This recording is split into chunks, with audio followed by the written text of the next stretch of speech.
persoalan Pilpres ini menurut saya, ini kenapa saya tulisan di Kompas itu bahwa kenapa si Gibran yang menjadi apa itu sebenarnya juga tidak terlepas dari kesalahan partai politik. Karena partai politik dalam menentukan calon anggota DPR, DPD, pilkada itu juga tidak melalui pemilihan pendahuluan.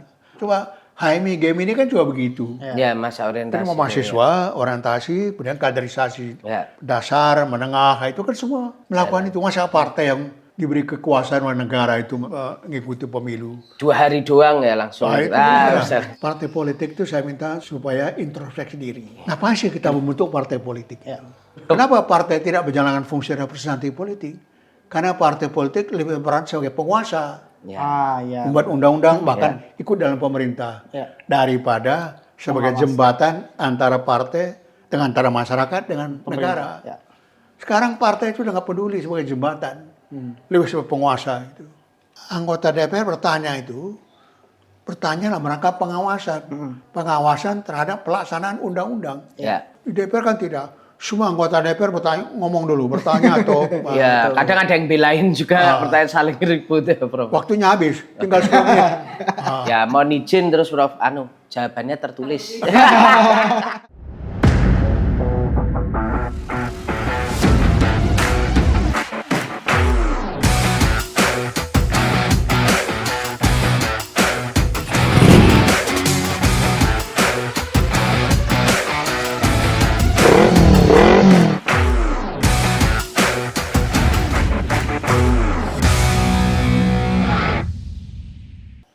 Karena itu kita dulu mengusulkan supaya pemilu serentak itu dibagi 2 ya. Pemilu nasional serentak dan pemilu lokal serentak. Mungkin untuk presiden ini juga masih ada masalah, yaitu mengenai persyaratan partai politik mengusulkan calon. Kan sekarang masih berlaku harus minimal mempunyai 20% kursi DPR atau 20% suara gitu di DPR gitu. Tapi yang lain mendesak agar setiap peserta pemilu hak mengusulkan pasangan calon gitu. Saya dulu ditanya itu, saya bilang saya setuju kalau serentak ini ya nggak perlu pakai persyaratan. Presidensial thresholdnya nggak perlu ya, 0% aja ya. Tetapi saya bilang, coba Anda cari seluruh dunia ini, partai politik kita yang mengusulkan calon itu bukan ditentukan oleh elitnya, tapi dipilih oleh anggotanya. Iya, betul. Melalui pemilihan pendahuluan. Konvensi ya di bawah. Nah, sekarang coba Anda partai-partai baru ini, prakarsa itu, bahwa pasangan calon itu diusulkan oleh anggota melalui pemilihan pendahuluan. Wah nggak mau, akhirnya DPR ini lebih mudah jalankan kalau 20% kursi. Dan itu, jadi partai-partai baru juga tidak mau demokratis juga gitu kan. Sebenarnya gayanya juga hanya supaya ikut membagi kekuasaan saja gitu. Jadi persoalan Pilpres ini menurut saya, ini kenapa saya tulisan di Kompas itu bahwa kenapa si Gibran yang menjadi apa itu sebenarnya juga tidak terlepas dari kesalahan partai politik. Karena partai politik dalam menentukan calon anggota DPR, DPD, pilkada itu juga tidak melalui pemilihan pendahuluan. Bukan hanya itu. Orang bisa tiba-tiba langsung dibayangkan aja kayak Kaisang di PSI. Baru 2 hari jadi anggota langsung bisa jadi ini kesalahan partai politik. Jadi kalau memegang jabatan jadi calon itu ada proses. Ada kaderisasi, ada magang gitu. Ada konvensi tadi misalnya pemilihan dari bawah. Itu tidak mungkin muncul calon seperti Gibran. Karena parpol di bawah akhirnya timbang-timbangannya sama kadernya sendiri gitu ya. Perangnya di dalam gitu antar kader gitu ya. Saya sebut contoh nanti tidak bermaksud untuk memuji atau apa gitu. Di Solo itu ya. Saya ketua DPC PDIP, Pak Efek Rudi. Itu anaknya kan mulai dari bawah gitu, ranting. Karena ada usul supaya anak Pak Rudi jadi calon ini gitu. Nggak mau, anaknya dari bawah gitu. Ini harus tradisi itu harus partai itu harus kaderisasi itu gitu loh. Karena fungsi partai itu partai politik itu saya minta supaya introspeksi diri. Oke. Ngapain sih kita membentuk partai politik? Ya. Atau lebih lengkapnya, mengapa negara-negara demokrasi tidak ada yang menerapkan demokrasi langsung? Semua demokrasi perwakilan.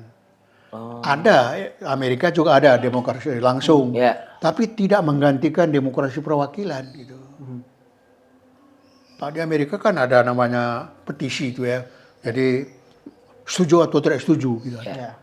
Oh, di Eropa juga di Swiss itu setuju atau tidak setuju mengenai euthanasia, mercy killing itu loh, hak untuk bunuh diri itu. Nah, itu tanya pada masyarakat gitu. Nah, mengapa negara-negara demokrasi menerapkan demokrasi perwakilan? Bukan karena negara yang terlalu besar. Ada negara yang kecil di Pasifik Selatan itu, wilayahnya kecil itu, pakai demokrasi perwakilan, ada pemilu juga. Wilayahnya juga terbatas, penduduknya 300.000. Demokrasi perwakilan juga ada pemilu juga. Gitu. Mengapa demokrasi perwakilan? Karena tidak setiap warga negara itu peduli pada politik. Tidak semua warga negara itu mampu membuat undang-undang. Gitu. Tidak semua warga negara mampu melaksanakan undang-undang. Jadi harus ada perwakilan, kan gitu. Nah, untuk menyiapkan wakil-wakil ini siapa? Partai politik. Ya. Karena itu partai politik dua fungsi. Satu, menyiapkan calon pemimpin. Kalau karena kita bentuk pemerintahan presidensial, maka pemilu kita tidak hanya pemilu DPR, tapi juga presiden gitu. Tapi juga menyiapkan rencana kebijakan publik. Indonesia disebut visi misi program gitu. Itu fungsi partai gitu. Nah, bagaimana menyiapkan ini? Ya harus mulai dengan terima jadi anggota, orientasi dulu. Coba HMI game ini kan juga begitu. Ya, masa orientasi. Terima mahasiswa, orientasi, kemudian kaderisasi dasar, menengah, itu kan semua melakukan itu. Masa partai yang diberi kekuasaan oleh negara itu mengikuti pemilu. 2 hari doang ya langsung. Jadi fungsinya persiapkan dari bawah gitu. Ini yang tidak dilakukan oleh partai. Ya, saya tidak mengatakan bahwa ada partai yang sudah menyiapkannya gitu ya. Hanya sekali-kali gitu ya. Ada yang membuat sekolah kepala daerah gitu. Tapi belum sistematis gitu. Nah, itu partai politik itu bahkan menjadi calon. Mau jadi calon nggak mau. Tapi saya bukan anggota partai itu. Yang penting Anda mau nggak di sini, langsung kasih kartu masuk, anggota. Ya, kartu anggota. Ya, gimana mau? Jadi anggota DPR kok baru saja menjadi. Ya. Waktu kami di Perludem dan Kemitraan mengusulkan naskah akademis Undang-Undang Nomor 7 sekarang, kita buat ketentuan. Syarat menjadi anggota DPR tiap partai harus sudah 10 tahun jadi anggota. Oh, benar. 10 tahun itu telah mengikuti kaderisasi, orientasi, magang dan sebagainya itu. Jadi demokrasi pemilu kita, saya bilang kualitas pemilu kita ditentukan oleh partai politik. Karena dia menyiapkan calon, dia menyiapkan program-programnya gitu. Tapi partai sendiri ya ada daftar calon gitu ya. Diajukan visi misi, tapi siapa yang baca gitu. Jadi pertanyaan Anda tadi mengenai setback itu ya, saya melihat pertama segi hukum. Karena pemilu itu, jadi hukum ini sebelum pemilu jalankan, hukumnya harus dibuat gitu. Undang-undang pemilunya, Prof ya. Nah, ada seorang ilmuwan politik yang merumuskan pemilu demokratis itu gini, predictable procedures. Prosedurnya, tata caranya itu predictable, ada kepastian hukum. Menjamin kepastian hukum. Sehingga setiap orang main itu memahami dan melaksanakan dengan aturan yang sama. Tetapi unpredictable results. Hasil pemilu tidak ada yang bisa memprediksi. Iya. Karena artinya fair itu berarti perjalanan pemilunya ya. Karena itu harus pelembagaan ketidakpastian hasil pemilu. Ada di TikTok tuh ada joke gitu kan. Somalia itu baru hasil pemilu baru diketahui sebulan kan. Kalau di Amerika berapa hari kemudian. Kalau Indonesia sebelumnya. sebelum pemilu sudah tahu hasilnya. Gitu. Nah, itu kan zaman Orde Baru dulu gitu ya. Kalau sekarang gimana, Prof? Iya, pemilu Kualitasnya, Prof. pertama, kedua, ketiga, empat Indonesia itu sudah kita bisa jamin ya, belum sepenuhnya ya, tapi nah 2024 ini saya lihat teman-teman saya yang lembaga-lembaga survei itu, si Pak Kudori saya kaget awalnya. Ternyata saya tanya, oh dia sudah keluar dari asosiasi lembaga survei itu gitu. Karena itu suara juga nggak perlu sia-sia Anda memilih paslon 2, paslon 1, 3. Karena yang menang pasti paslon 2 gitu. Saya dalam hati ini orang ini pasti dia sudah membaca buku yang saya sebutkan tadi ya. Adam Prozowski katanya itu. Unpredictable results. Jadi ketidakpastian hasil pemilu bisa dilembagakan. Pertama, jangan sampai ada instruksi presiden untuk mengarahkan itu. Kalau itu dikerahkan itu berarti hasil pemilu sudah diketahui. Kalau bagi-bagi uang sembako dan sebagainya sudah bisa diketahui hasilnya. Jadi pemilu 2024 itu ketidakpastian hasil pemilu tidak berhasil dilembagakan. Baik karena tindakan KPU sendiri yang berpihak maupun oleh presiden. Itu bedanya tadi itu ya. Bedanya tadi itu. Bukan berarti kalau si Marcus Messner itu ya dari Australia itu kan juga hasil penelitian waktu SBY jadi presiden itu juga mengeluarkan dana populer itu untuk keperluannya juga gitu. Cuma tidak sevulgar seperti dilakukan oleh sekarang Pak Jokowi ini menjelang ini ya. Sampai ke satu kabupaten dia 30 kali lebih gitu. Yang ngekori istilahnya butet itu apa nginteli katanya bahasa itu. Itu ya SBY lebih inilah. Dia juga melanggar sebenarnya. Dia lebih soft gitu misalnya gitu. Ya, tapi dia kan penjaga citra yang bagus kan. Lebih elegan, lebih elegan ya Prof. Iya gitu. Ya jadi salah satu pelajaran yang bisa kita petik untuk Pilkada 2024 ini adalah pertama kepastian hukumnya harus dipelihara. Nah ini saya kira usul beberapa teman agar peraturan perundang-undangan pemilu jangan lagi diubah kalau tahapan pemilu sudah mulai. Silakan diubah tapi berlakunya pada pemilu berikutnya. Ini menurut saya penting karena jadi negara-negara demokrasi begitu. Di Amerika di mana gitu, kalau sudah mulai tahapan mulai, undang-undang jangan diganti gitu. Nah ini pilkada ini MK akan mengulang tetap 2000 November katanya. Ya, itu kan sebenarnya maksudnya juga gitu, jangan nanti dipergunakan untuk hal yang lain lagi, untuk keperluan lain peraturan gitu. lain. Jadi itu satu. Yang kedua, pelembagaan ketidakpastian hasil pemilu. Baik dengan menggunakan kekuasaan maupun dengan lembaga-lembaga survei. Kalau lembaga survei itu kan hanya prediksi. Tapi mereka harus mengatakan kalau pemungutan suara dilakukan sekarang hasilnya seperti itu. Metodologi yang kami gunakan begini, anggaran penelitian ini dari siapa itu harus menggunakan gitu. Sehingga ya seperti inilah yang di lembaga peneliti pendapat di Amerika itu dia punya dana sendiri. Ada yayasannya yang fungsinya mencari uang gitu. Nah sementara yang melakukan penelitian itu nggak pernah mikirkan uangnya dari mana. Pokoknya bikin ini yang nyediain dana udah ada divisinya berbeda soalnya. Betul. Oh di sini dia cari uang sendiri, lakukan sendiri, kita nggak tahu siapa sponsor kan. Iya. Padahal mereka yang di Amerika itu sebenarnya teman-teman yang di Indonesia ilmu itu semua teladannya kan di sana. Gitu. Tapi belum ditiru sepenuhnya. Mereka punya dana sendiri gitu. Oke.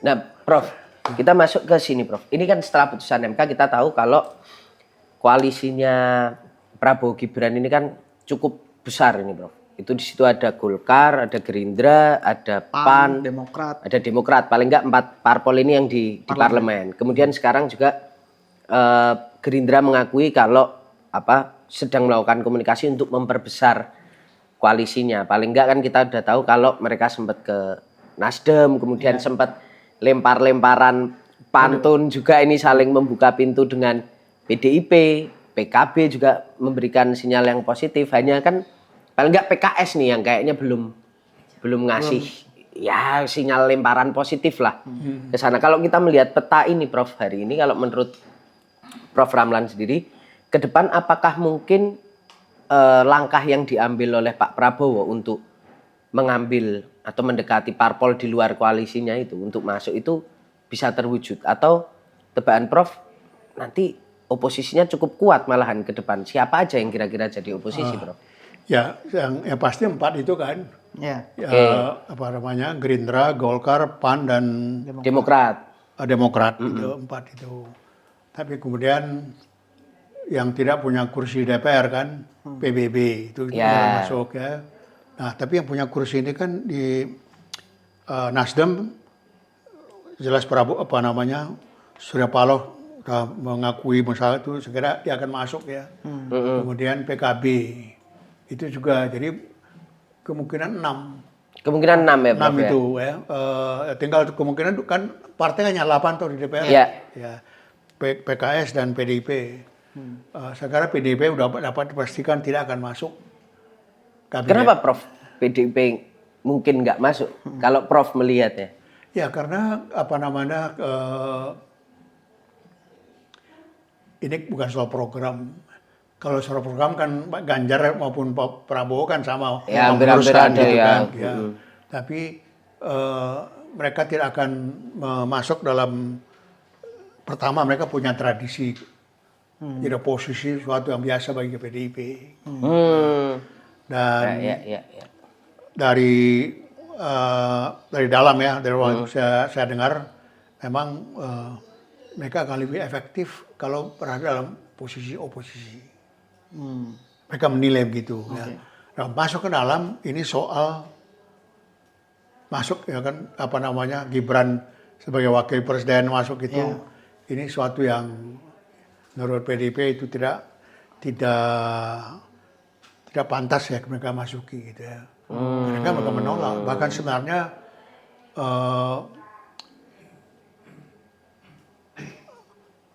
Anies kan bukan pengurus partai ya. Nasdem apakah pernah menolak Gibran? Oh iya. PKB apa pernah menolak Gibran? Nah, jadi yang harus kita pertimbangkan itu adalah partai yang punya kursi di DPR. 8 ini perkiraan saya 6 akan masuk koalisi. Kemungkinannya PDIP dan PKS yang tidak masuk.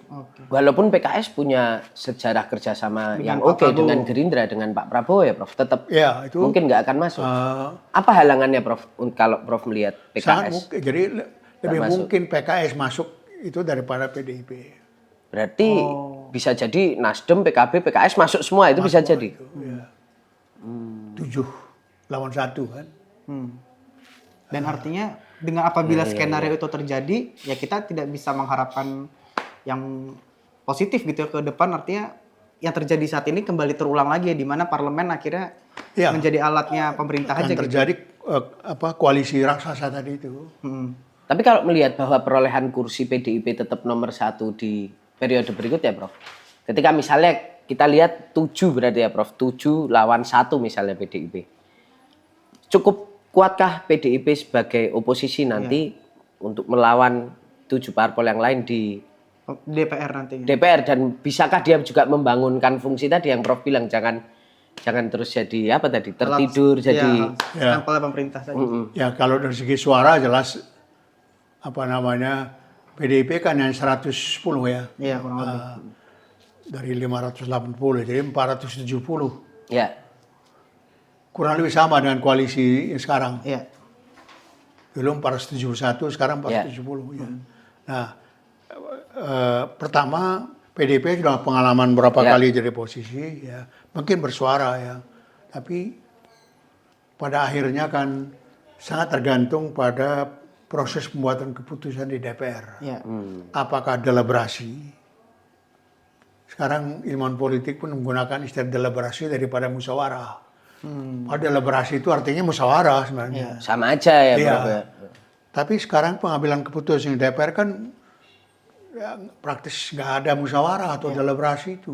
Karena sudah setuju semua, setuju langsung ketok gitu ya, Prof. Yang ya dua yang ada atas silakan beri pandangan gitu kan. Iya, kita Catatan. terima pandangannya. Gimana? Oh. Jadi musyawarah itu sebenarnya, ini si Rocky yang cerita itu, demokrasi itu reasoning. Deliberasi itu pengambilan keputusan berdasarkan reasoning. Ya baca buku Muhammad Hatta, Demokrasi Kita.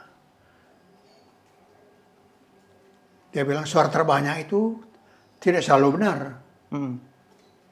Seingat saya kalau baca Demokrasi Kita ya, ini seorang guru mengajak muridnya di kelas mengambil keputusan. Misalnya ada kapur warna putih. Ya. Tanya kepada muridnya, ada 40 orang di kelas. Ini warnanya apa? Gitu. Ini kalau misalnya 25 orang menyebut kapurnya hitam, ya hitam yang digantikan. Oh. Padahal yang benar itu putih. Putih. Gitu. Maka Hatta menunjukkan bahwa suara terbanyak itu belum tentu benar. Oke. Karena itu suara dari semua pihak itu harus didengarkan dengan argumentasinya, faktanya gitu. Nah, jadi PDIP akan bisa bersuara kalau dia hanya sebagai oposisi, itu kalau proses pembuatan undang-undang di DPR itu dimulai dengan misalnya RUU-nya dari pemerintah. Oke. Nah, kemudian tiap partai memberi Pendapat. tanggapan. Ya. Yang serius gitu, maksud saya ada argumentasinya gitu. Karena saya lihat di Inggris maupun Amerika begitu. Dan apa namanya, semua fraksi pemerintah memberi tanggapan terhadap isi undang-undang itu. Jadi apa suara oposisi ditanggapi juga oleh partai lain gitu. Kita kan seringkali ngomong sendiri yang tidak saling menyaut gitu. Ya. Nggak komunikasi. ada Ya, perdebatan. nggak ada Nggak ada perdebatan. perdebatan. Ya. Ini yang saya sebut. Nah, pada akhirnya kan setelah berdiskusi itu kemudian dilihat sudah ada titik temu belum, gitu kan? Setelah dilihat, oh ternyata ini sudah ada titik temu. Perbedaannya masih ini, gitu. Nah, terus diadakan perdebatan berikutnya, gitu. Nah, kalau ternyata proses itu belum juga, ya maka yang di voting itu ada yang belum disepakati itu, gitu loh. Nah, itu proses itu kalau proses pembuatan undang-undang di DPR buat seperti itu, biarpun dia oposisi, suara sedikit, dia punya suaranya ikut didengar. Oke, Itu akan kalau lain. mekanismenya seperti itu ya. Betul. Ya. Yang kedua, pengawasan tadi. Ya. Saya terus terang aja, tiap kali ada kesempatan saya ke Inggris atau ke Australia, selalu saya cek itu kapan Perdana Menteri akan muncul di parlemen. Karena sekali seminggu, Menteri Perdana itu tampil di parlemen, menjawab pertanyaan oposisi. Ya. Hari itu khusus. Seminggu menjawab sekali. pertanyaan oposisi. Langsung bertanya, jawab, langsung jawab. Wah, keren. Ya. Nah, saya terus terang, saya Berharap. tidak mengatakan kita perlu ngambil yang parlementer pindahkan ke sini. Ya. Kenapa? Karena DPR punya fungsi pengawasan gitu. Ya. Fungsi pengawasannya ya itu kan begini. Tiap-tiap komisi di DPR itu punya mitra kerja. Kan? Ya. Nah, misalnya Komisi 2 itu Depdagri, Menpan, Ya. Agraria dan sebagainya Ya. itu. Nah, anggota DPR bertanya dalam rangka pengawasan, pengawasan terhadap pelaksanaan undang-undang. Ya. Nah, jadi pertanyaannya itu betul-betul mengecek apakah undang-undang dilaksanakan atau tidak. Kritis gitu ya, Prof, Iya, ya kritis pertanyaannya. gitu. Nah, langsung dijawab oleh pemerintah. Iya. Di DPR kan tidak. Semua anggota DPR ngomong dulu, bertanya atau Ya, kadang ada yang belain juga pertanyaan saling ribut ya, Prof. waktunya habis, tinggal 10 menit. Ya, mohon izin terus, Prof. Jawabannya tertulis. Itu yang dulu terjadi. Saya waktu di Jawabannya KPU kan tertulis, ya. begitu. Iya. Terus ketika saya menjawab, orangnya nggak ada. Oh iya, Nanti dicatat Pak, masuk risalah nanti. Dia kan baca gitu. Nah, 6 bulan kemudian rapat kerja lagi. Tanya saya. Tanya lagi gitu. Saya bilang itu sudah saya jawab, saya bilang. apakah jawaban saya kemarin itu ada yang nggak jelas, akan saya jawab gitu. Tapi kadang-kadang begini, pertanyaan diajukan, tapi orang bilang sudah nggak ada lagi. Iya betul. Akhirnya saya bilang saya nggak jawab pertanyaan itu, maaf saja. Orangnya Dulu pergi saya atau jawab. kemana gitu ya. Iya Prof. betul. Jadi enak sekali eksekutif di Indonesia. Ya. Karena kesempatan untuk menjawab pertanyaan sedikit sekali ya. Nggak merasa deg-degannya, bertanggung jawabnya Bapak Parmen itu kurang Betul, akhirnya betul. Prof. Ya? Nah, misalnya Komisi 2 apa dikira mengenai apa namanya kemarin soal daftar pemilih itu Ya. sudah selesai. Ternyata belum. Karena ternyata ada ketidaksesuaian antara undang-undang pemilu dengan undang-undang administrasi kependudukan. Ya. Undang-undang pemilu mengatakan yang berhak memilih adalah warga negara yang pada hari pemungutan suara akan berusia 17 tahun atau lebih. Ya. Undang-undang administrasi kependudukan mengatakan warga negara yang telah berumur 17 tahun berhak mendapat KTP. Oke. Nah, ketika KPU menyusun daftar pemilih, itu termasuk yang belum 17. Ya.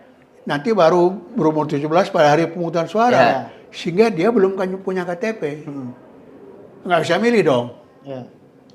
Oh. Nah, nggak cocok kan? Itu yang tahun 2018 sudah saya sampaikan Pak Cahyo waktu Mendagri itu. Nah, waktu solusi sementara bisa dibuat. Nah ini sekarang juga masih muncul juga. Ya. Ini Komisi 2 DPR tuh ngerti nggak apa yang mereka kerjakan itu gitu. Ya. Karena sama pemilu 2009 itu kan ada hak angket tuh Ya. mengenai hak pilih warga negara gitu kan. Nah saya memang jadi saksi ahli.